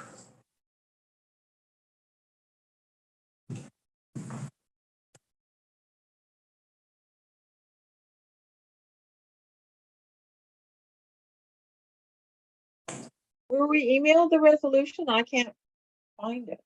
No. That would be a great idea. I believe Sophie's putting it up.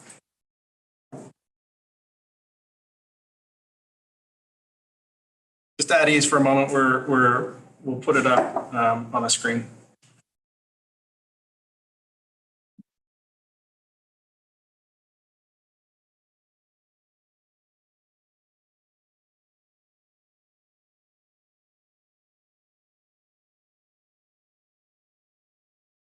And we had added the accessibility committee when established. Is that there?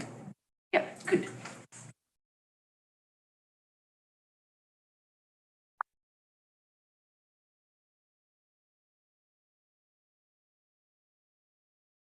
I think we had one established behind the Accessibility Advisory Committee.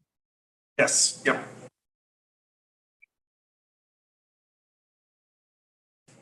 Oops, what did I just do?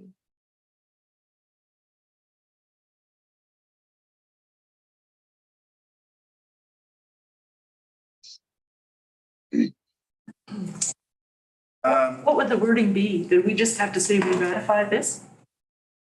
Read it out. Yes, unless there was a change to it. The only consideration that came after the recommendation would perhaps be adding the emergency committee, given some of the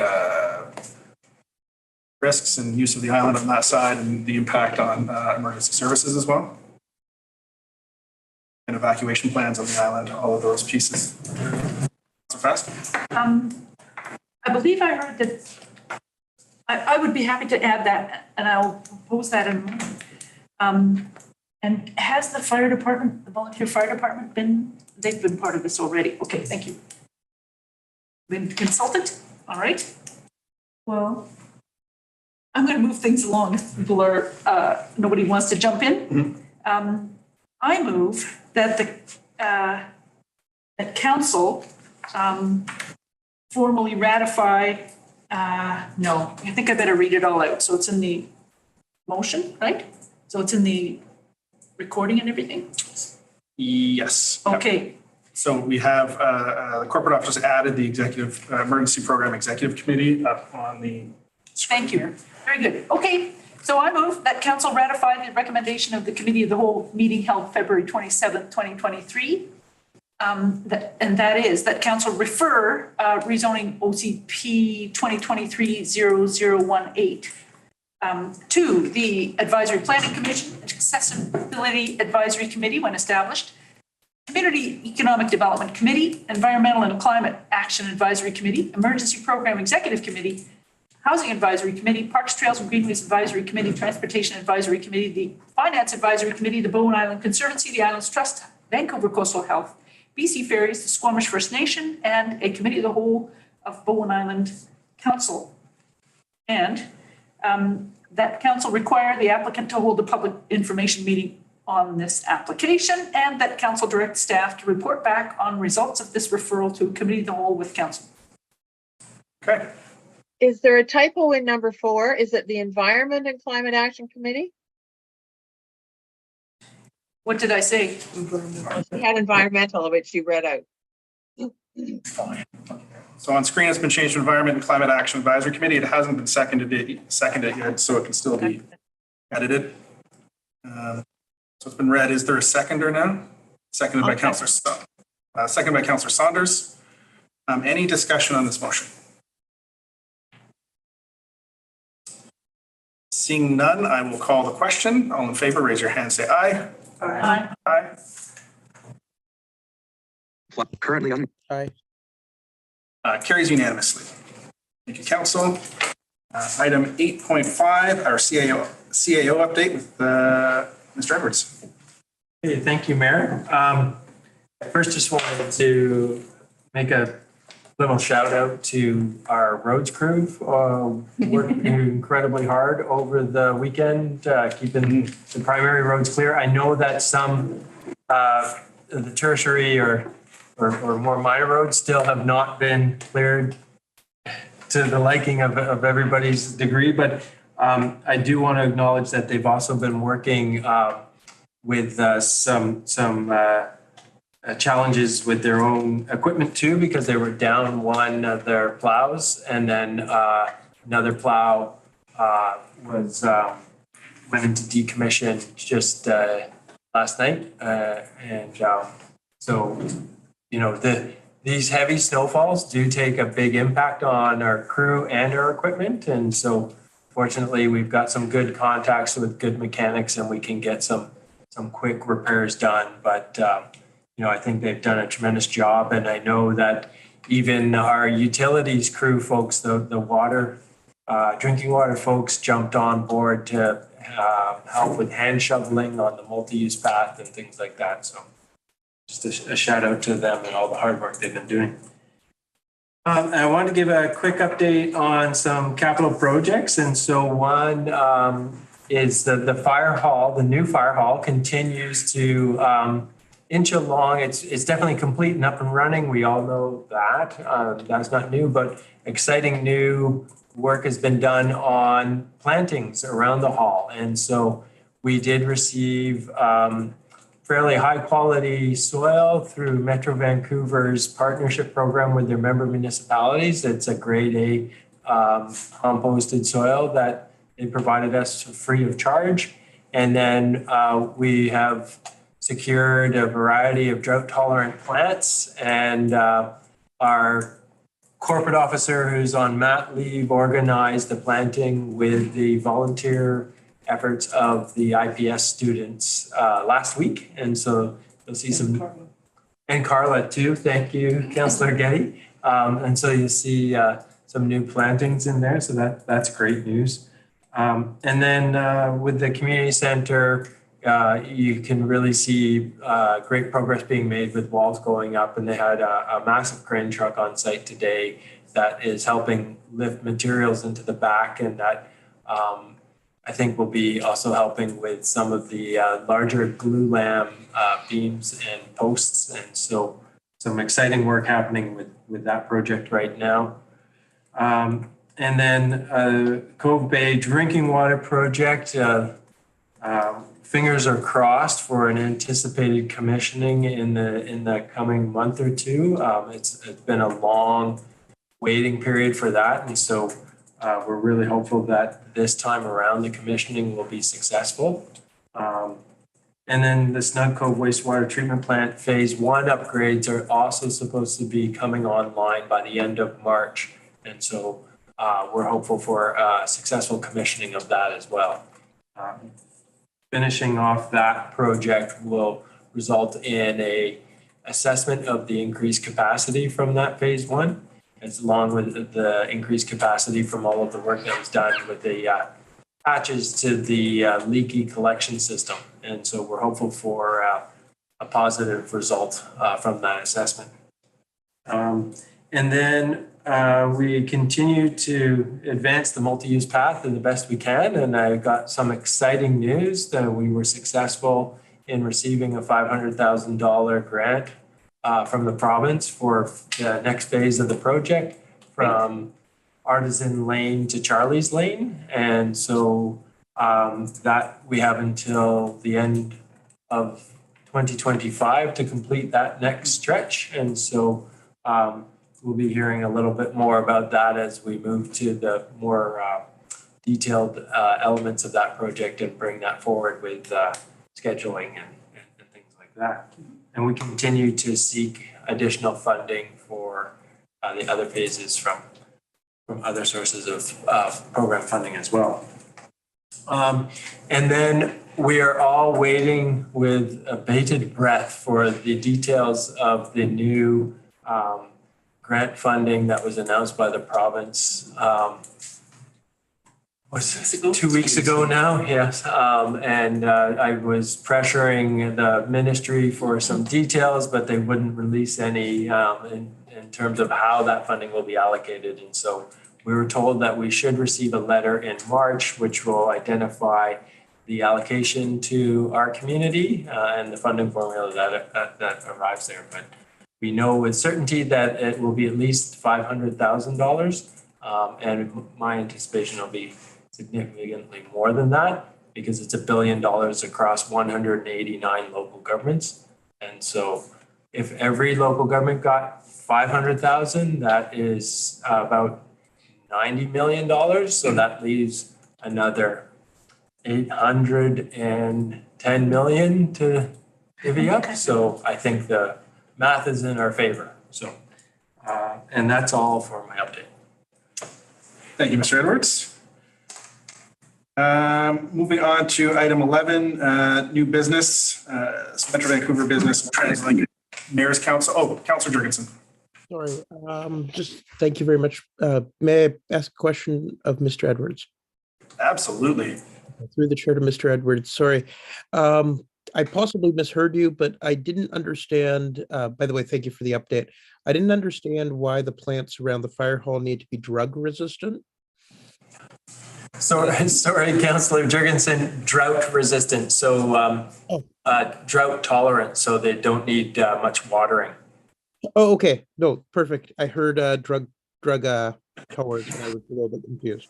Thank you. That would be confusing.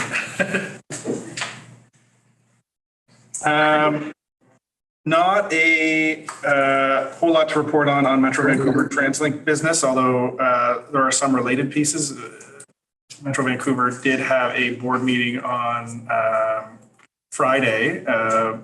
Much of it was enclosed, but in the open meeting, we received a presentation from TransLink around the fleet replacement, I believe, of about 80 buses moving to renewable natural gas. So the question was around electrification of the system, and they are moving as fast as they can with electrification. The report was that they are moving as fast as they can with electrification. However, the challenge is building the electric infrastructure to charge the buses is proving challenging. So given that a number of the buses are coming to the end of life, the decision is either to get more conventional gas buses or look at renewable natural gas. So the TransLink appears to be moving to an RNG or renewable natural gas fleet in the interim until full electrification is possible. TransLink also in the news, I think many folks might have caught the ask for about $500 million. So most transit systems across the country have been stressed through low ridership levels during the pandemic. So there is both an operational gap to cover, but also with the approval of the 10-year priorities of TransLink, there's a very aggressive push to fund expansion of service and move into everything from emissions-free to bus rapid transit and a number of initiatives. How much that affects Bowen and our two community shuttles, hard to say, but that's the update on Metro Vancouver and TransLink from this last cycle. I will turn it over to our Islands trustees for an update on the Islands Trust. I don't have anything new. We've got a trust committee meeting coming up 7 to 10 of March in Nanaimo in person. So yeah, it's our next big event. Sure, and I'll just add that the agenda's published and it's going to be on Zoom as well. So everybody can take a look if you want at the Islands Trust website, islandstrust.bc.ca. And I would point out that that's next week, isn't it? Yes. And then 12.3 in your agenda is an example of the kind of letter that comes from Islands Trust. That's regarding the fate and behavior of bitumen research regarding the Trans Mountain Pipelines Environmental Assessment Office Condition 35. Anyway, it's an interesting report if you like that kind of thing, which I do. And then I think it's important. And I just wanted to also mention I was at the Local Government Leadership Academy session. Some of you folks went to Richmond. I went to Nanaimo a couple of weeks ago. It was apparently about twice the size, and I sent some notes around about the ICT, the Island something Economic Fund Trust. Thank you. And I heard it on the radio again today. Anyway, and I wanted to mention I was also at the Oceans Protection Plan workshop one day last week. So I've got information about that. Anybody's welcome to ask me anything, but I'm not going to write up a report unless you really want me to. That's it for me. Thank you. trustee Fest.